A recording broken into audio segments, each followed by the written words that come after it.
Chers frères et sœurs, dimanche dernier, Jean-Baptiste avait désigné Jésus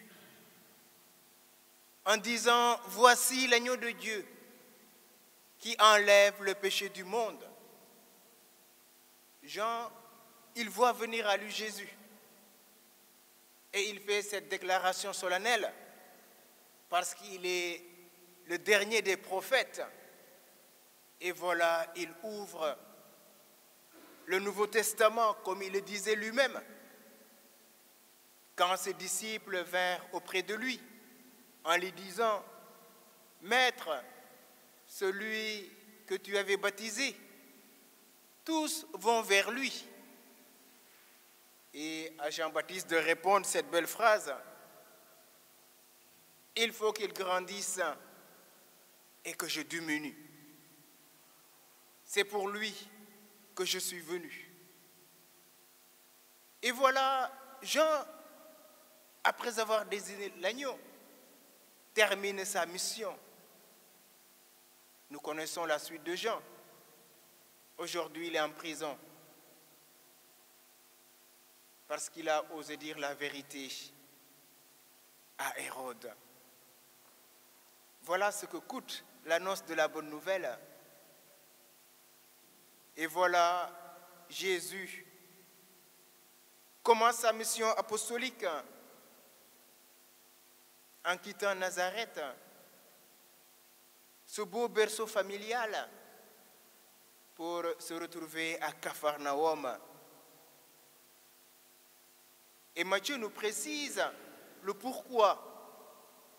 Matthieu nous cite les territoires de Zabulon et de Nephtali. On peut se dire, mais à quoi ça sert? Déjà, c'est des territoires qui n'existent plus. Mais Matthieu, rappelez-vous, écrit à ses frères pour leur montrer que tout ce qui a été dit trouve son accomplissement en Jésus-Christ. Et Matthieu va citer la prophétie annoncée par Isaïe au chapitre 8, verset 28. Dans les temps anciens, le Seigneur a couvert de honte le pays de Zabulon et de Nephtali. Mais ensuite, il a couvert de gloire la Galilée, carrefour des païens.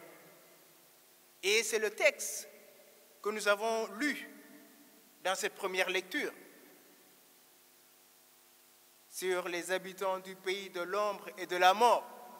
Une lumière s'est levée.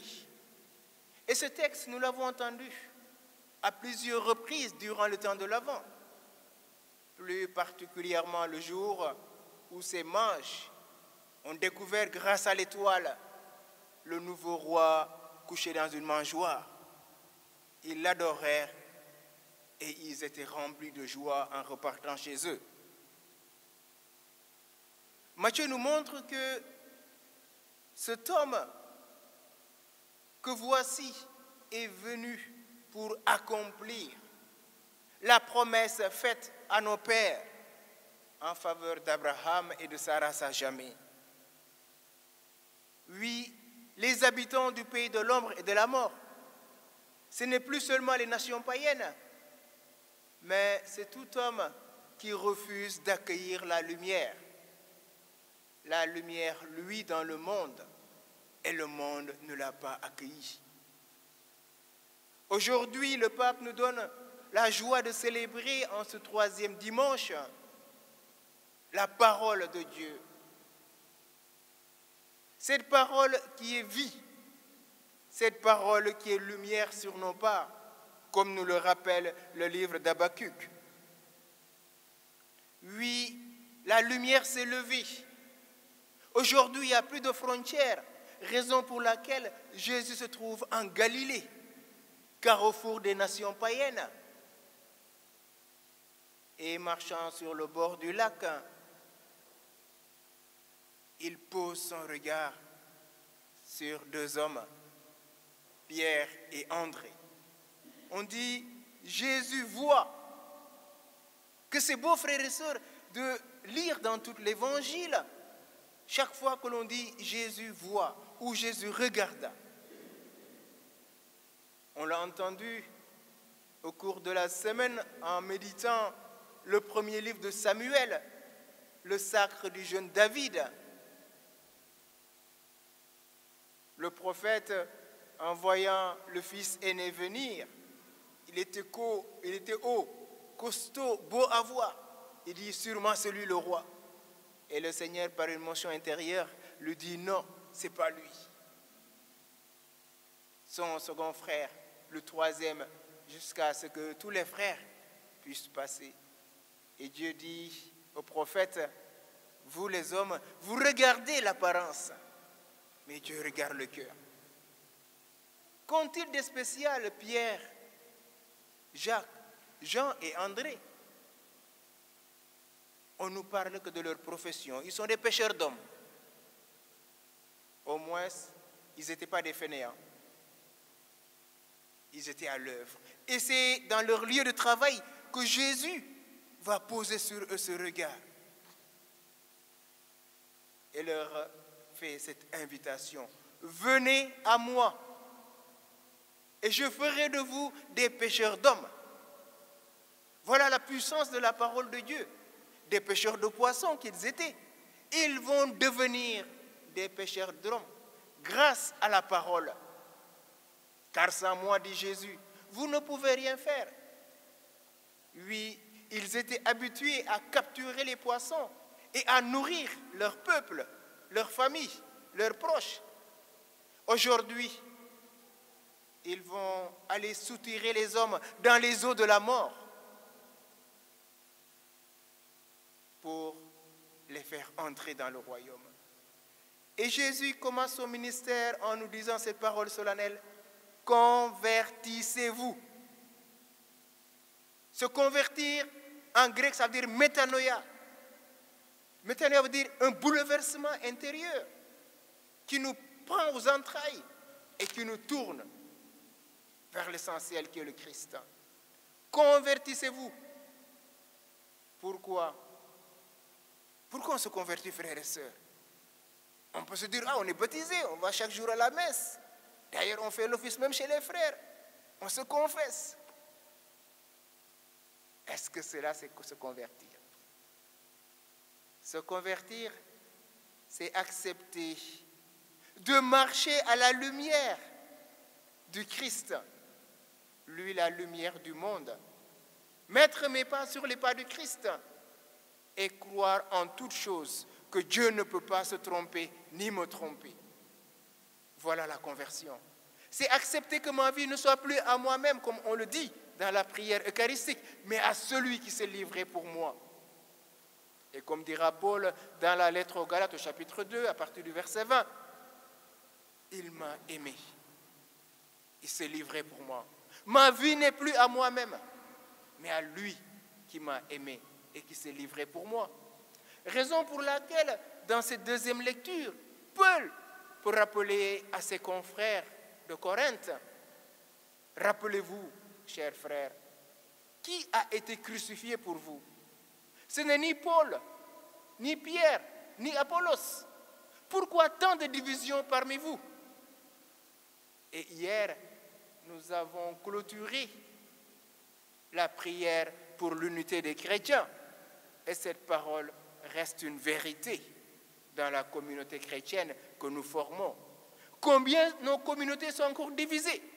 Moi, je préfère tel prêtre. Oh, quand il prêche, on ne dort pas. Ah, moi, je préfère tel frère. Moi, je préfère telle sœur. Je préfère tel enfant. Même dans nos familles, nous sommes divisés. Mais le regard de Jésus sur chacun d'entre nous est un regard de confiance. Viens, suis-moi. Je ferai de toi un homme d'évangile. Je ferai de toi une femme d'évangile. Oui, frères et sœurs, est-ce que nous sommes convaincus de cela? Ou l'évangile, c'est seulement pour les prêtres? De temps en temps, les bonnes sœurs peuvent lire la parole de Dieu, les frères peuvent lire.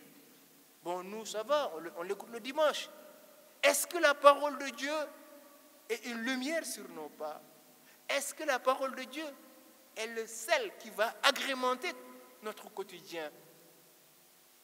Oui, frères et sœurs, le Seigneur nous invite à la conversion, à revoir notre manière de vivre pour quitter l'ombre de la mort et entrer dans le royaume. Et pour entrer, il faut se convertir. Aujourd'hui, c'est le plus beau jour. Peut-être c'est le dernier jour. Qui sait? Mais laissons cette parole pénétrer au plus fond de nos entrailles. Et à ce moment, nous pourrons dire avec le psalmiste, une seule chose, Seigneur, que je désire, habiter tout au long de ma vie dans tes parvis. Et à ce moment-là, nous pourrons devenir comme lui, lumière. Et à cette lumière, nous pourrons éclairer les yeux des aveugles. Nous pourrons guérir les boiteux. Nous pourrons même ressusciter les morts. Aujourd'hui, cette parole s'accomplit dans nos vies. Et c'est ma prière pour chacun d'entre nous, que cette parole que nous venons d'entendre trouve un chemin dans notre vie, frères et sœurs. Saint Jacques, dans sa lettre, nous dit, ne vous contentez pas d'écouter la parole, ni de la lire, mais mettez-la en pratique. Sinon, cela, c'est de l'illusion. Demandons cette grâce à celle qui a gardé toutes les paroles dans son cœur et les méditer. La Vierge Marie. La force de Marie, c'est qu'elle gardait tout. Elle ne comprenait pas tout. Et donc, frères et sœurs, si nous attendons de tout comprendre, peut-être nous n'irons pas loin. Très vite, nous ouvrons notre Bible pour la méditer. Et c'est le sommeil qui nous accable. Et nos yeux sont alourdis et on s'endort. Oui, mieux vaut dormir en murmurant la parole de Dieu que de penser à ce que nous allons faire le lendemain. Pierre, André, Jacques et Jean ont quitté leur barque. À chacun d'entre nous de voir, qu'est-ce que je vais quitter cette semaine pour Jésus? Jésus, montre-moi ce que tu veux que je quitte cette semaine pour toi, pour laisser une petite place à la méditation de ta parole. On peut faire ce pari, frères et sœurs. On peut se dire, oui, cette semaine, je vais consacrer moins de temps à la télé. Cette série que j'aime bien. Bon, les frères, ça ne les regarde pas parce qu'ils n'ont pas de télé. Mais on peut se dire, je vais passer moins de temps à ma connexion Internet. Je vais passer moins de temps à mon devoir pour m'indiquer cette parole. Parce que la parole est une nourriture depuis que le Verbe s'est fait chair. Et cette nourriture va être donnée pour chacun d'entre nous dans l'Eucharistie que nous allons recevoir. Demandons à Jésus la grâce que cette parole puisse pénétrer notre cœur. Comme nous le dit la lettre aux Hébreux, il est double tranchant, qu'il pénètre jusqu'à la moelle pour dévoiler toutes les pensées secrètes de notre cœur, afin que Dieu soit tout en tous et tout pour tous. Au nom du Père et du Fils et du Saint-Esprit.